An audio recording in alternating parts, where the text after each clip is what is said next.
if Trayvon's DNA was on this gun, that would cast the stand your ground hearing in a whole new light. And I would say that Zimmerman pretty much had that one in the bag.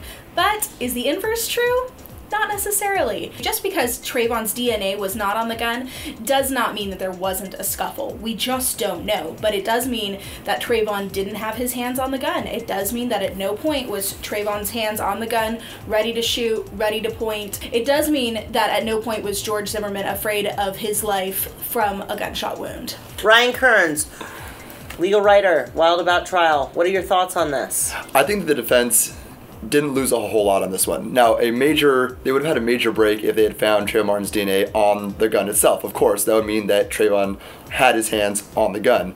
But for George Zimmerman, his claim is simply there was a scuffle and that Trayvon reached for the gun. I haven't read an account where he said that Trayvon Martin actually had his hands on the gun yet. It's always he reached for the gun.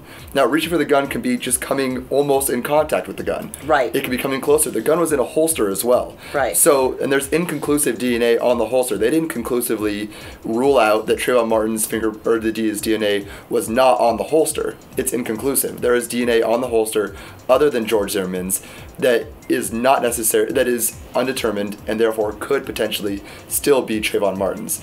So there's a whole story, there's a reasonable explanation for why Trayvon Martin's DNA is not on the gun. Therefore, it doesn't necessarily help George Zimmerman a lot, but I don't think it hurts him that much either. I tend to agree. I think that if Trayvon Martin's DNA was on that gun, would have been a huge win for the defense.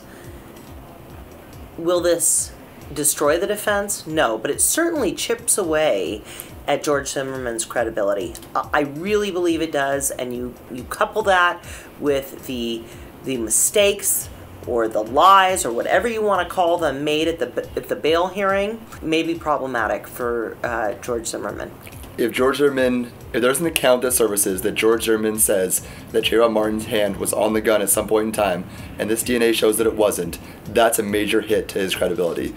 Absent a statement as direct as that, I don't believe this hurts him that much. We are covering all the latest news in the George Zimmerman Trayvon Martin case. If you haven't done so, download the Trayvon Martin trial app for Wild About Trial. It is a fascinating case. It's gotten a lot of national attention because it is really a controversial case. It is a case unlike any other because in Florida they have this rule, this law that allows for people to arm themselves and shoot if they feel that they are defending themselves. This is one of the most liberal laws in the country, and we believe that it's going to be a law that is going to take center stage, and it certainly has attracted a lot of gun control debate.